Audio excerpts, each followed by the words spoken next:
Everyone, welcome back to my channel. I am Divya and आज हम पढ़ेंगे क्लास 9 साइंस बुक का chapter number 3 atoms and molecules. So हमने previous video में तो बात कर ली थी एटम्स क्या होते हैं, लॉस के बारे में पढ़ा था, डाल्टन ने जो थ्योरी दी थी उसके बारे में बात की थी, है ना, और एटम की डेफिनेशन देखी थी। ठीक है, अब हम एटॉमिक मास के बारे में देखा था। अब हम इस वीडियो में बात करेंगे कि ये मॉलिक्यूल्स क्या होते हैं। तो देखो, मॉलिक्यूल्स क्या है? जनरल अ ग्रुप ऑफ 2 और more atom that are chemically bonded together. मतलब देखो, जैसे दो एटम है, ठीक है, ये दो एटम है, ये आपस में क्या है, बॉन्ड बनाते हैं, ठीक है, और इनके बीच में जो फोर्स लगता है, जो इन्हें आपस में बांध के रखता है, उसे क्या बोलते हैं हम? Attractive force. अब मॉलिक्यूल की डेफिनेशन क्या होती है? मॉलिक्यूल्स क्या है? स्मॉलेस्ट पार्टिकल है, किसके? एलिमेंट्स की। किसी कोई भी एलिमेंट होगा, उसका जो सबसे छोटा पार्टिकल होगा वो होगा मॉलिक्यूल। एंड मॉलिक्यूल्स के पास एक मतलब वो कैपेबल होते हैं इंडिपेंडेंट एग्जिस्टेंस के लिए, मतलब वो अकेले रह सकते हैं और अपनी सभी प्रॉपर्टीज को शो करते हैं और सब्सटेंस की। अब atom of the same element और of different elements can join together to form molecules. अब एटम्स होंगे, वो सेम एलिमेंट्स के भी एटम हो सकते हैं और डिफरेंट एलिमेंट्स के भी एटम हो सकते हैं। वो जॉइन होते हैं और क्या बनाते हैं? एक मॉलिक्यूल का फॉर्मेशन करते हैं। Next, molecules of element. अब देखो क्या है, कोई भी एलिमेंट होगा, उसका जो मॉलिक्यूल होगा, ठीक है, are constituted by the same type of atom. उसमें सेम टाइप के एटम्स होंगे। अब देखो, जो मॉलिक्यूल से बहुत सारे एलिमेंट्स के सच एस आर्गन हो गया, हीलियम हो गया, ठीक है, ये सब किससे मिलके बने हैं? एक ही एटम से मिलके बने हैं, इसलिए इसे बोलते हैं मोनो एटॉमिक एलिमेंट। वही बात करें हम ऑक्सीजन की, तो देखो ऑक्सीजन क्या है? दो एटम से मिलके बना है, मतलब दो एटम है ऑक्सीजन के, ये कंबाइन होंगे तो क्या बनाएंगे? O2। तो ये एग्जांपल हो गया डाई एटॉमिक मॉलिक्यूल का। वहीं अगर हम इसमें एक और ऑक्सीजन ऐड कर देंगे तो क्या बन जाएगा? ये बन जाएगा हमारा ओजोन। ठीक है, instead if 3 atom of oxygen unit into a molecule instead of the usual 2 we get ozone। हमें क्या मिला यहाँ पे? ओजोन मिला। तो यह बताता है इसकी एटॉमिसिटी को, कितने एटम एक मॉलिक्यूल में है। लेकिन अगर ओजोन की बात करें तो कितने एटम है? यहाँ पे 3 एटम है, तो ये 3 क्या होगी इसकी atomicity. The number of atom constituting a molecule is known as its atomicity. अब कुछ मेटल्स हैं एंड कुछ ऐसे एलिमेंट्स हैं लाइक कार्बन, ठीक है, जिनमें क्या होते हैं? नंबर ऑफ एटम्स जुड़े होते हैं। उनका जो स्ट्रक्चर है ना, उसको हम लोग इजीली देख नहीं सकते। उनका मतलब नॉर्मल, जैसे इसका स्ट्रक्चर कितना नॉर्मल सा था, ठीक है, 3 ऑक्सीजन आपस में जुड़ गए और एक ओजोन का फॉर्मेशन किया। वैसे कार्बन है ना, उसमें नंबर ऑफ एटम्स जुड़े होते हैं और कार्बन की हेल्प से बहुत सारे कंपाउंड्स मिलते हैं। इनका जो स्ट्रक्चर है वो सिंपल नहीं होता, ठीक है, consist of very large and indefinite number of atoms bonded together। अब चलते हैं मॉलिक्यूल्स ऑफ कंपाउंड की तरफ। देखो, जो एटम्स होते हैं वो डिफरेंट एलिमेंट्स के हो गए, ठीक है, वो ज्वाइन होते हैं साथ में एक डेफिनाइट प्रपोर्शन में। देखो, जैसे ये एक उनका फिक्स शेप होता है, अपना एक शेप बनाते हैं, ठीक है, और किस प्रपोर्शन में ज्वाइन होंगे, मतलब वो डेफिनाइट, वो कांस्टेंट प्रपोर्शन होगा, ठीक है। उसके बाद क्या बनाते हैं? वो एक कंपाउंड बनाते हैं। अगर हम इस टेबल में देखें तो यहाँ देखो वाटर है, वाटर किससे मिलके बना है? H के 2 मोल से और ऑक्सीजन का 1 मोल है, ठीक है। इसमें एलिमेंट्स क्या है? हाइड्रोजन है और ऑक्सीजन है, ठीक है, और इनका रेशियो बाय मास कितना है, मतलब किस प्रपोर्शन में ये लोग हैं? 1:8 के प्रपोर्शन में है। सेम उसी तरीके से अमोनिया, फॉर्मूला क्या होता है? NH3, ठीक है, तो NH3 में नाइट्रोजन कितना है, का मोल कितना है? 1 मोल है और हाइड्रोजन के 3 मोल्स हैं, ठीक है, और उनका प्रपोर्शन क्या हो जाएगा? 14:3। वैसे कार्बन डाइऑक्साइड की बात करें तो कार्बन मतलब CO2 किस प्रपोर्शन में है? 3:8 के प्रपोर्शन में है। What is an ion? अब बात करते हैं कि आयन क्या होता है। तो जितने भी कंपाउंड है ना, वो किससे मिलके बने हैं? मेटल और नॉन मेटल से। कंपाउंड जैसे हम बात करें NaCl, Na क्या है? सोडियम, और Cl क्या है? क्लोरीन है, ठीक है, तो Na क्या हो गया यहाँ पे? मेटल हो गया, और Cl क्या है यहाँ पे? नॉन मेटल हो गया। तो जितने भी कंपाउंड्स होंगे उसमें पहला या तो मतलब उसमें मेटल भी होगा और उसमें नॉन मेटल भी होगा। एंड मेटल और नॉन मेटल के बीच में कोई ना कोई चार्ज होगा, वो ऑक्यूपाई करेंगे चार्ज को। इसी चार्ज स्पीशीज को हम लोग बोलते हैं आयंस। अब ये जो आयन है, ये जो आयन है वो चार्ज पार्टिकल्स हैं। अब ये पॉजिटिव भी हो सकते हैं और नेगेटिव भी हो सकते हैं। तो जो नेगेटिव चार्ज आयन होगा इसे हम बोलेंगे एनायन। अब देखो क्लोरीन क्या है, नॉन मेटल है। नॉन मेटल के पास एक टेंडेंसी होती है कि वो इलेक्ट्रॉन को एक्सेप्ट कर सकते हैं। तो अगर कोई इलेक्ट्रॉन को ले रहा है, मतलब एक्सेप्ट कर रहा है, तो क्या हो रहा है, उसके पास नेगेटिव चार्ज आता है, उसे हम बोलते हैं एनायन। वहीं सोडियम क्या है, मेटल है, और मेटल के पास एक टेंडेंसी होती है कि वो अपने इलेक्ट्रॉन को लूज कर सकता है, दे सकता है, और देने के बाद क्या हो जाएगा, उसके पास पॉजिटिव चार्ज आ जाएगा। तो मतलब पॉजिटिव, जितने इलेक्ट्रॉन वो देगा, डोनेट करेगा, उतने उस पर चार्ज हो जाएंगे। जितने वो इलेक्ट्रॉन एक्सेप्ट करेगा उतने उस पर नेगेटिव चार्ज आ जाएगा।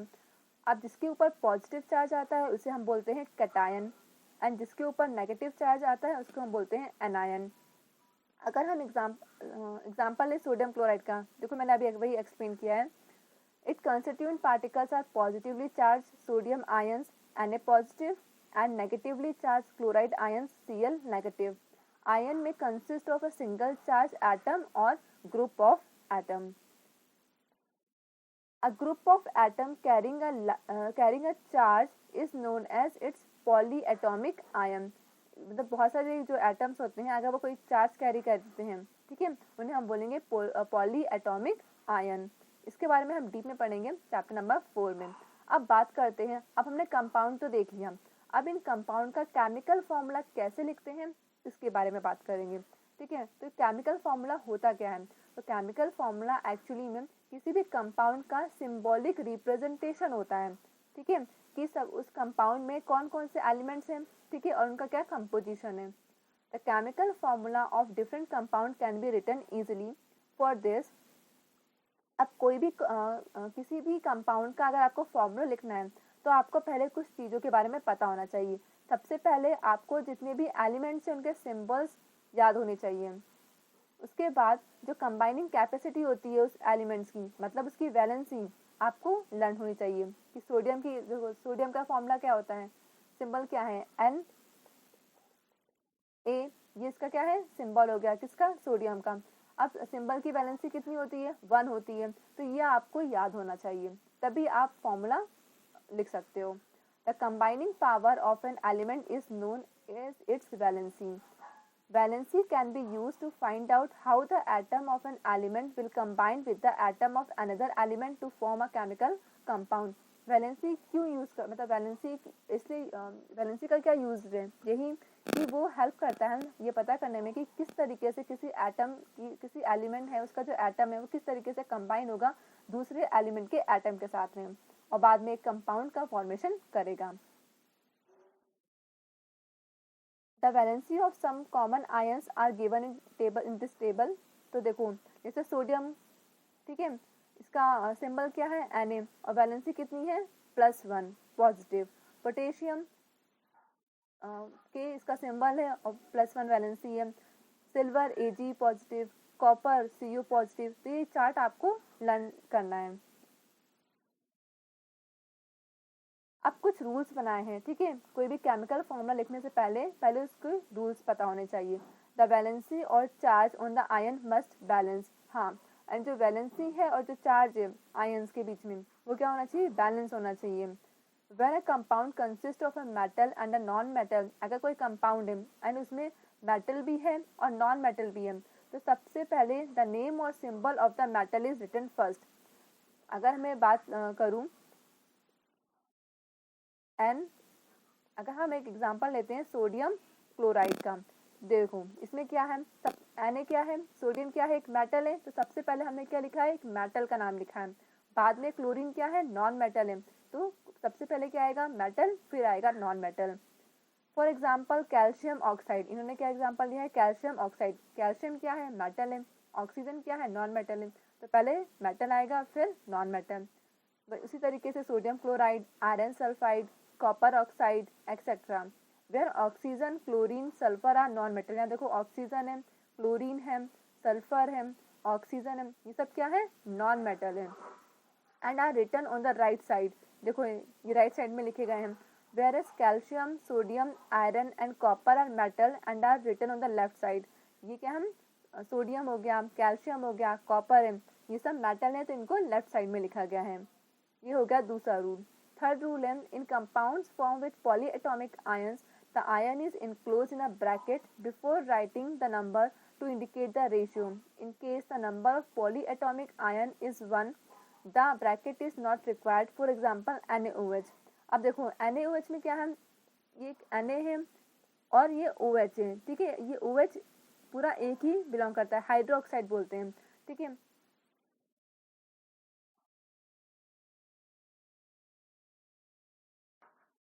नेक्स्ट है formula of carbon tetra chloride.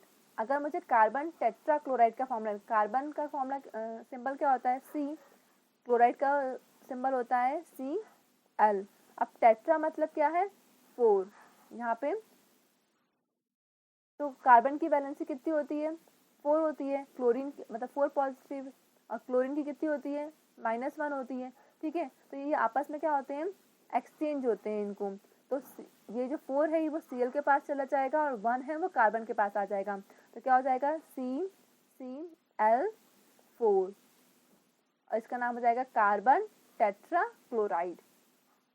For magnesium chloride we write the symbol of cation Mg2+। अब मैग्नीशियम क्या है, मैग्नीशियम के वैलेंसी कितनी होती है 2 वैलेंसी होती है, ठीक है। First follow by the symbol of anion Cl negative, Cl की वैलेंसी कितनी होती है -1 होती है। Then their charges are criss cross to get the formula. अब इनके चार्जेस को हम क्या करेंगे, एक्सचेंज कर देंगे। Mg की 2 पॉजिटिव होती है, क्लोरीन की -1 होती है, तो क्या होंगे एक्सचेंज, ये -1 Mg के पास चला जाएगा और 2 पॉजिटिव Cl के पास चला जाएगा, तो फॉर्मूला क्या बनेगा MgCl2। इस तरीके से हम किसी भी कंपाउंड का फॉर्मूला बनाते हैं। Thus in magnesium chloride there are 2 chloride ions। इसमें देखो कितने क्लोराइड आयंस हैं 2। For each magnesium ion Mg2 positive, the positive and negative charge must balance each other and the overall structure must be neutral. Note that in the formula the charge on the ions are not indicated। हाँ एक और बात, इनमें जो जितने भी positive और negative charge होंगे वो क्या होंगे, बैलेंस होना चाहिए, ठीक है। और ओवरऑल जो उनके स्ट्रक्चर होगा वो कैसा होगा, न्यूट्रल होगा। अगर हम कुछ और एग्जांपल्स देखें, जैसे कि एग्जांपल हो गया एल्यूमिनियम ऑक्साइड का, ठीक है। तो एल्यूमिनियम का सिंबल क्या है Al, ऑक्साइड का, ऑक्सीजन का O। तो देखो इनकी वैलेंसी क्या हो गई, क्रिस क्रॉस कर दी और हमें क्या फॉर्मूला मिला Al2O3। तो सबसे पहले आपको वैलेंसी लर्न करनी होगी। दूसरा है फॉर्मूला अगर देखिए कैल्शियम ऑक्साइड का, तो CaO, ठीक है। Ca की पॉजिटिव 2 चार्ज होता है, ठीक है, और ऑक्सीजन का नेगेटिव का 2, तो क्या हुआ इनकी वैलेंसी क्रिस क्रॉस की, हमें क्या फॉर्मूला मिला CaO।